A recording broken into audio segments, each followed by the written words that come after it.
EBD, um programa feito para você. EBD em casa. Cristianismo acima de tudo e Deus acima de todos. A paz do Senhor para todos vocês, que Deus abençoe a vida de cada um. Te convido para ficar conosco até o final dessa lição, porque é uma lição abençoada e vamos extrair daqui bastante subsídio, bastante aprendizado. Para você que pela primeira vez está assistindo nosso programa, já te peço que não se esqueça de inscrever no nosso canal, se inscreva, dá o seu joinha e compartilhe o vídeo para as pessoas que você conhece. O nosso comentarista é o pastor Elinaldo Renovato, e ele divide a lição em 3 pontos principais. Primeiro ponto da nossa lição, Jesus e a pessoa do Espírito Santo. No segundo ponto, nós temos Jesus e a oração em seu ministério. E terceiro e último ponto, uma vida na unção do Espírito Santo. O tema da nossa lição, o ministério avivado de Jesus. Lembrando vocês que estamos estudando hoje a lição de adulto, de número 4. Tá? O texto ouro da nossa lição está em Lucas capítulo 4, versículo 14. Então, pela virtude do Espírito, voltou Jesus para a Galiléia, e a sua fama correu por todas as terras em derredor. A verdade prática, o alcance espiritual da vida de um crente avivado, revela a extraordinária atuação do Espírito Santo.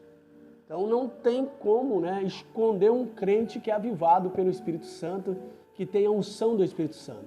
A sua fama vai correr, porque não pode esconder uma pessoa, ela não tem como esconder esse avivamento dentro de ti, porque é a palavra de Deus, é a atuação do Espírito Santo. Por mais que Jesus não quisesse ter fama, mas não tinha como, porque a sua fama correu por toda a Galiléia, por toda a parte da Palestina, porque estava sobre ele a unção do Espírito Santo de Deus. A leitura bíblica em classe está em Lucas capítulo 4, versículo 14 ao 22. É uma leitura extensa, por isso não vamos ler, para nós ganharmos tempo. O objetivo da nossa lição são 3. Apresentar Jesus e a pessoa do Espírito Santo. Segundo, explicar a importância da oração no ministério de Jesus, Cristo. Terceiro, conscientizar de que Jesus teve uma vida na unção do Espírito Santo. Nós vemos alguns comentaristas cometendo alguns equívocos. Diz que Jesus não precisava de avivamento porque ele era o próprio Deus. Mas temos que lembrar que Jesus, ele era também homem, 100% homem. Como Deus, ele despojou, ele se esvaziou dos seus atributos e se tornou servo, na forma de homem. Então, Jesus, como homem, ele dependia exclusivamente do Espírito Santo. Então, não tem como tirar isso, tá? Então, Jesus, ele foi cheio do Espírito Santo. E essa questão, como nós nos fazemos como homem para nos encher do Espírito Santo? Tem que ter um relacionamento. E esse relacionamento é através da oração. E o ministério de Jesus, segundo estudiosos, era 70% de oração. Ele pregava e ensinava o dia todo. E alguns dias da semana ele subia para a montanha ao entardecer e saía e voltava só no amanhecer. Significa que Jesus orou a noite inteira. Assim era a vida do Senhor Jesus. Seu ministério foi 70% de oração, relacionamento com Deus, para que a unção do Espírito Santo de Deus estivesse sobre ele todo o tempo do seu ministério. É isso. Se você quer ser uma bênção na mão de Deus, você tem que orar. Sem a oração, não há poder, não há dinamis na sua vida. Para ter o dinamis, você precisa de orar, buscar o poder de Deus. Primeiro tópico da nossa lição, Jesus e a pessoa do Espírito Santo. O Espírito Santo na vida de Jesus. Então nós vamos ver o Espírito Santo no batismo, no nascimento de Jesus primeiro, depois, segundo, no batismo, e terceiro, nós vamos ver aí na tentação. Tá? Isso aí demonstra o avivamento no ministério de Jesus, tá? A partir do batismo. Tá? Mas no nascimento de Jesus, nós vemos o anjo Gabriel, que deu a seguinte notícia para Maria: descerá sobre ti o Espírito Santo, e a virtude do Altíssimo te cobrirá com a sua sombra. Por que isso? Que o anjo trouxe essa mensagem. Porque também o santo que de ti há de nascer será chamado Filho de Deus. Então o anjo veio trazer essa notícia, nós vemos aí a atuação do Espírito Santo desde o nascimento de Jesus. Tá? Lucas 1:35. Aqui vemos o papel do Espírito Santo como executor divino do ministério da encarnação, ou do mistério da encarnação, né? Sobre a virtude do Espírito Santo na vida do nosso Senhor, e se tornou também, chamou-se Emanuel, e significa Deus conosco, o Deus que se fez homem e habitou entre nós. João 1, em versículo 14. Então ele se tornou homem. Jesus então dependia da atuação do Espírito Santo na sua vida, como homem. B, no batismo, né, antes de iniciar o seu ministério, que ele iniciou aos 30 anos, ele se dirigiu a João Batista. Houve, de primeiro momento, uma resistência de João, que ele deveria ser batizado por ele e não ele ser batizado por João. E Jesus disse, não, para que cumpra a palavra, você tem que fazer, né, atuar, fazer essa ação, me batizar. E João, atendendo o apelo de Jesus, batizou Jesus, e assim que ele foi batizado, né, que ele vai sair da água, então desce sobre ele o Espírito Santo materializado em forma de pomba, e uma voz do céu que dizia, esse é meu filho amado, em quem eu tenho prazer a ele ouvir. Então houve ali, né, uma confirmação, uma declaração que Jesus realmente era filho de Deus. Então nós vemos a Trindade trabalhando sobre, né, a vida, o nascimento, o batismo e no ministério de Jesus. No segundo, na parte C, nós temos que é a tentação. Jesus foi levado pelo Espírito Santo ao deserto, tá? Para ser tentado pelo diabo, ok? E as investidas do diabo não foi brincadeira. Primeiro, na área mais, né, a área principal do homem, né, de necessidade, que é a fome. Jesus havia jejuado 40 dias e 40 noites. Certamente estava cambaleando de fome, diz alguns estudiosos, né, nas suas conjecturas, que Jesus cambaleava de tanta fome e o sol, né, fortíssimo. E Satanás chega para desafiar, primeiro, desafio se ele realmente era o Filho de Deus, põe em xeque a filiação de Jesus. Segundo, né, se ele fosse o Filho, que ele fizesse ali um milagre, né, as pedras se transformarem em pães. Mas Jesus usa uma arma poderosa. E qual é essa arma? A palavra de Deus. Está escrito. Então, quando você tem leitura da palavra de Deus, você tem relacionamento com Deus através da oração, a unção do Espírito Santo, né, nos faz lembrar e nos dá essa defesa através da verdade, através da palavra de Deus. Então foi essa arma poderosa que Jesus usou. Está escrito, nem só do pão viverá o homem, mas de toda a palavra que sai da boca de Deus. Na segunda tentação, a mesma coisa, Jesus usa novamente, está escrito. E na última, por 3 vezes, né, é lógico que Satanás, ele teve tentando Jesus em todo o seu ministério, em toda a sua vida, mas aqui foi, né, o foco, foi o ápice da tentação, certo? E na terceira, Jesus também, quando leva Jesus a um alto monte, diz, né, só o teu Deus adorarás. E está escrito, e Satanás o deixou e os anjos o serviu. Então a palavra de Deus é a espada com a qual nós podemos lutar, né, contra os dardos inflamados do inimigo, né? E através da fé nós podemos esconder em Jesus Cristo para vencer esse arco inimigo, né, poderoso. Só em Cristo podemos vencer. No segundo subponto do primeiro tópico, nós temos o Espírito Santo no ministério de Jesus. Tá? Com cerca de 30 anos, Jesus iniciou o seu ministério terreno, depois de voltar do Monte da Tentação, no deserto da Judéia, pela Galileia. Lucas 4, versículo 14 e 15. A leitura bíblica em classe desta lição mostra que Jesus foi ungido pelo Espírito Santo para evangelizar os pobres. Esta era a missão do seu ministério. De modo geral, nosso Senhor sabia que por causa dos bens terrenos, os ricos deste mundo não se interessam pela sua palavra. Mateus 19, versículo 23 e 24. Além disso, nosso Senhor foi ungido pelo Espírito Santo para curar os aquebrantados de coração. Só para explicar, o quebrantamento do coração são aqueles que têm um coração humilde, uma disposição para submeter-se à vontade de Deus. Por isso, nosso Senhor veio tocar o coração dos homens. Ainda mais, ele também fez um convite aos cansados e oprimidos, Mateus 11, 28. Apregou liberdade aos cativos, João 8, 31 ao 36, e aos que estão sujeitos à escravidão do pecado, Romanos 8, 20 e 21.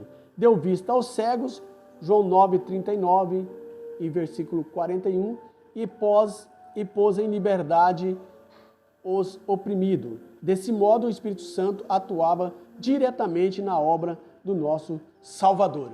Nós vemos aí que Jesus veio fazer a vontade de Deus.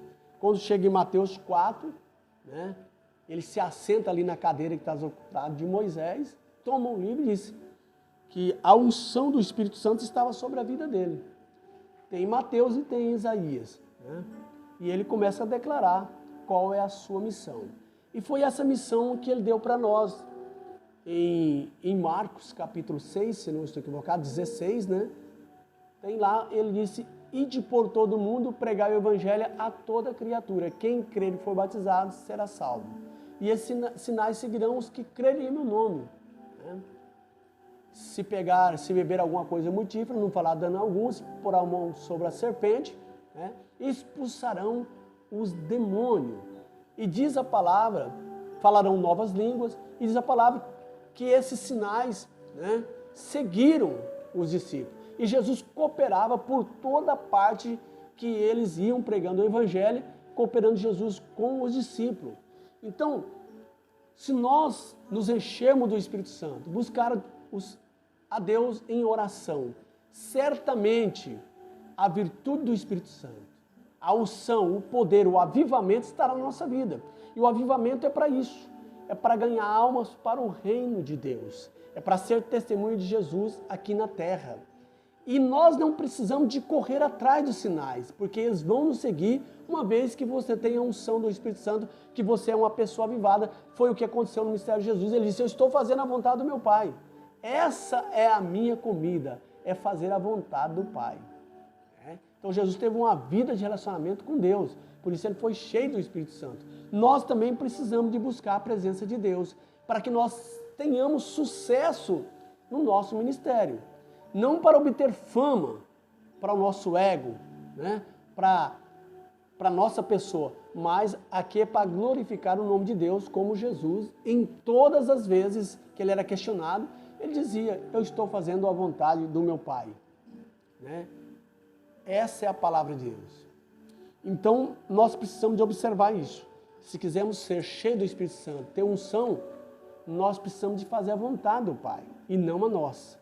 E aí sim, Deus ouvirá nossas orações. Avançando para o segundo tópico, Jesus é a oração em seu ministério. É como eu já disse, Os estudiosos que a oração, o ministério de Jesus, a vida dele foi 70% de oração. Então é mais oração. Quanto mais oração, mais poder. Menos oração, menos poder. Nenhuma oração, nenhum poder. Então, nós temos que tomar muito cuidado. Se nós quisermos o dínamis, o poder em nossa vida, nós precisamos de buscar em oração, gastar o nosso tempo em oração. Tá? Não em internet, mas em oração. Primeiro tópico, o valor da oração. Oração do Pai, ou primeiro subponto do segundo tópico. A oração do Pai Nosso aparece em duas versões nos Evangelhos. A primeira em Mateus, capítulo 6, verso 9 ao 13, e a segunda em Lucas, capítulo 11, versículo 2 ao 4. Em Mateus, ele se encontra no contexto do Sermão do Monte. Ali a oração do Pai Nosso não cumpre mera orientação litúrgica, mas revela o coroamento de um estilo de vida sem hipocrisia e exibicionismo religioso. Mateus 6, versículos 5 ao 9. Dessa forma, uma pessoa avivada se dirige a Deus como o Pai Nosso. Santifica-o, o nome dele. Deseja a vinda do reino. Anela por vir a vontade de Deus. A cada dia está na dependência do Senhor. Dá-nos o pão nosso. Confessa os pecados e pede perdão. Ela suplica por uma proteção a Deus. E finalmente sabe que dele é o reino, o poder e a glória para sempre. Mateus 6, versículos 5 ao 9. Essa oração revela uma vida humilde e quebrantada diante de Deus. Então nós vemos aqui uma análise do comentarista sobre a oração do Pai Nosso. Então nós vemos aí que Jesus, ele ensina aos seus discípulos. Os fariseus, eles não tinham, né, eles colocavam Deus na terceira pessoa. Com tanto zelo e tanto... Era distante de Deus, era muito temor. Não era nem temor, era medo. Porque quando você tem temor, se aproxima de Deus. Né? Medo de Deus. Para pronunciar o nome de Deus, era com muito cuidado, com muito medo. Né? Então, mas Jesus apresenta perante os discípulos, orando Pai Nosso, né? Papai, uma intimidade. E os discípulos ficaram intimidados, porque os discípulos, eles também faziam parte do contexto judaico, né, nessas tradições. E eles ficaram então admirados. Ó, nos ensina essa oração, essa intimidade com Deus, colocando Deus na primeira pessoa. E Jesus começa a ensinar o Pai Nosso que está no céu, né? Dirigindo, né? Se o nosso Pai que está na terra é bom, imagina o Pai que está no céu. E ele dirige uma única vez, ele fala sobre, né, a nossa necessidade física.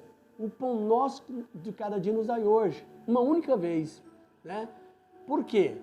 Porque nós temos que ter dependência de Deus. Ele não pediu o pão nosso que de cada dia nos dá o ano inteiro. Não. O pão nosso de cada dia nos dai hoje. Isso é dependência. E dando prioridade não para as coisas materiais e físicas, mas para as coisas espirituais. Como está escrito em Mateus 6:33. Né? Buscar em primeiro lugar o reino de Deus e a sua justiça, e as demais coisas, as outras coisas lhes serão acrescentadas. Então a prioridade de Deus é nos abençoar espiritualmente, nos encher do poder do Espírito Santo. Porque uma vez cheio do poder do Espírito Santo, as demais coisas lhes serão atendidas. Então o objetivo da oração aqui, Jesus mostra que nós temos que procurar primeiro, né, aproximar, ter relacionamento com Deus. E as coisas dessa vida, né, o alimento, a roupa, né, a necessidade física, a moradia, tudo isso Deus nos acrescenta uma vez que você prioriza a parte espiritual. E em segundo lugar é a parte física, a parte material. É isso que Jesus ensina nessa oração do Pai Nosso, ensinando os discípulos a ter intimidade com Deus, porque quando você tem intimidade e busca o poder do Espírito Santo, as demais coisas lhe serão acrescentadas com certeza. No segundo subponto do segundo tópico, nós temos aqui uma vida de oração. Tá?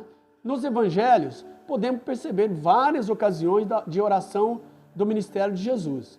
Ele orou para escolher seus discípulos, versículo 6, do 12 ao 16, fez uma oração de gratidão por Deus, se revelar aos humildes por ocasião do envio dos 70 discípulos, Lucas 10, verso 21, Mateus 11 e 25. Logo aprendemos como Jesus, né, a importância de uma vida de oração, pois, mesmo sendo Deus, na condição humana, nosso Senhor buscava comunhão com o Pai por meio da oração. Além disso, sua vida de oração no Getsêmani também nos ensina que a vontade do Pai sempre é a melhor. Mateus 26, né, do 36 ao 46. Então vemos aqui uma vida de oração. Né? essa vida de oração de Jesus, em tudo que ele ia fazer, ele buscava Deus em oração. Lucas é o único que registra, quando Jesus foi escolher os seus discípulos, ele orou uma noite inteira, certo? Em tudo Jesus orava. Para evangelizar, ele orava. Para se alimentar, ele orava. Né? Então, em todo momento, Jesus estava orando. É o que Paulo disse, orai sem cessar. E o cristão tem que estar orando. Não significa que você tem que orar, né, de joelho em todo momento.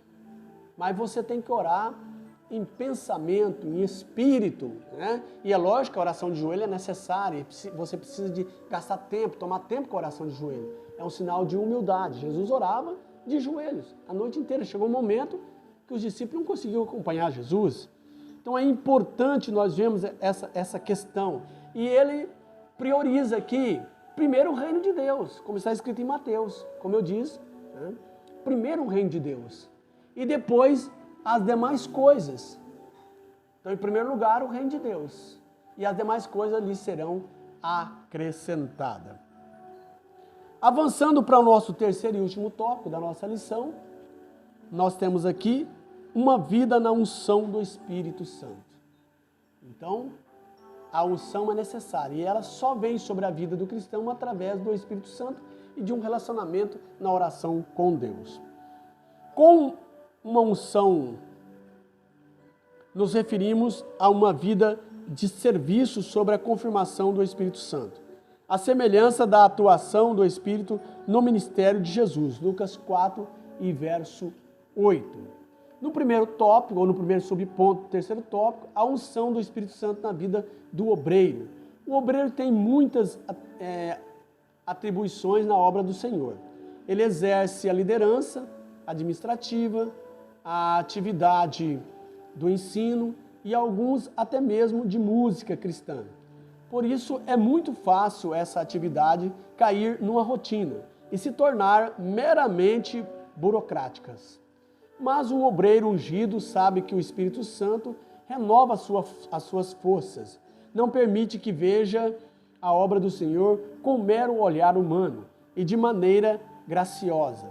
Vê a confirmação do seu ministério quando o Senhor salva vidas por meio de uma pregação ungida, quando crentes mudam de atitude por causa de um ensino dirigido pelo Espírito Santo e quando há edificação espiritual por meio de um louvor bem executado na presença de Deus. 1 Coríntios 14 e versículo 26. Mas todo esse bem do Senhor, inevitavelmente, é acompanhado de uma vida piedosa.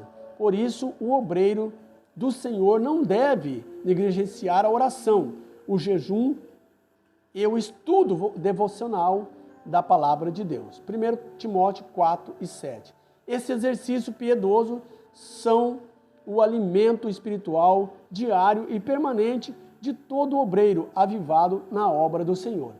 Então aqui o comentarista está dizendo que o obreiro ele tem várias funções na igreja, né? Aí vem em Efésios, se não estou equivocado, né? Quando Jesus é assunto aos céus, ele deixa então a sua igreja, os 5 ministérios. Né? Temos aqui o missionário, o profeta, o evangelista, o pastor e o doutor. O pastor ele tem que fazer aí um papel quase de todos. Né?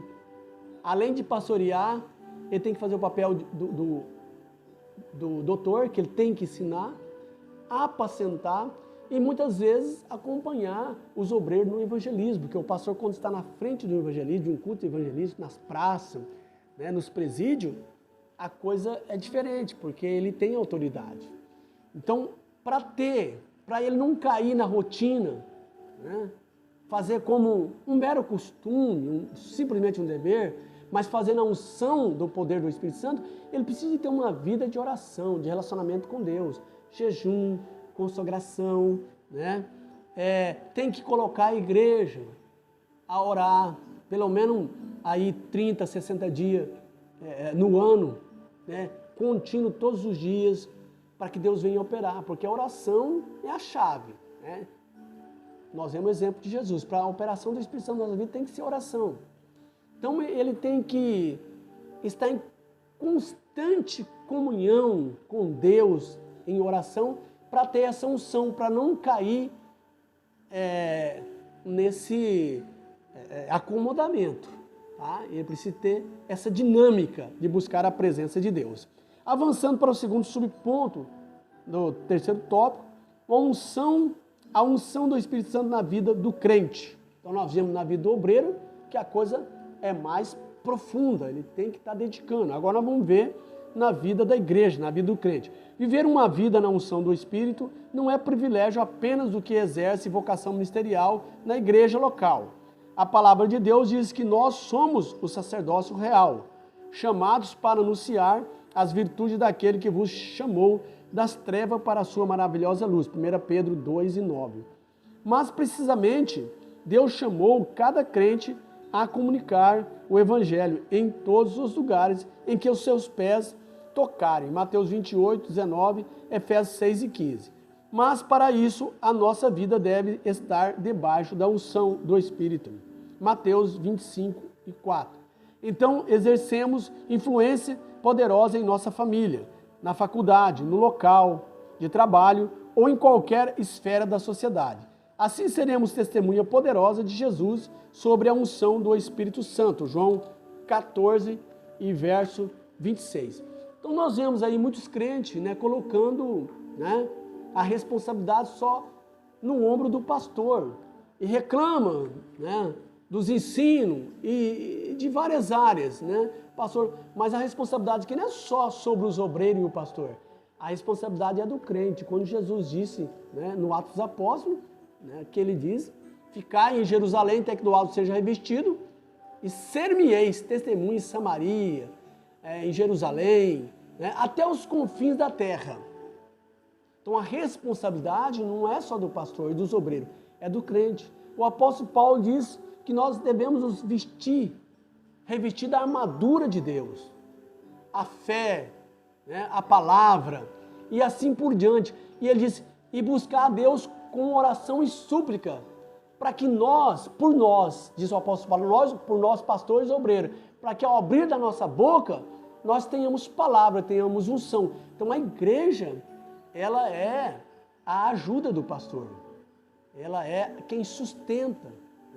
Então muitas vezes almas que são salvas por uma pregação do pastor, por uma pregação de um obreiro, mas primeiro foi a oração da igreja que colocou o ombro debaixo da carga. Então a responsabilidade não é só do obreiro ou do pastor da igreja, mas é dos crentes, porque eles foram chamados também para fazer a diferença, para ser luz e sal na terra. Então fica aí a advertência dessa lição maravilhosa, que nós todos devemos ter a unção do Espírito Santo e ter um relacionamento com Deus através da oração. Conclusão da nossa lição.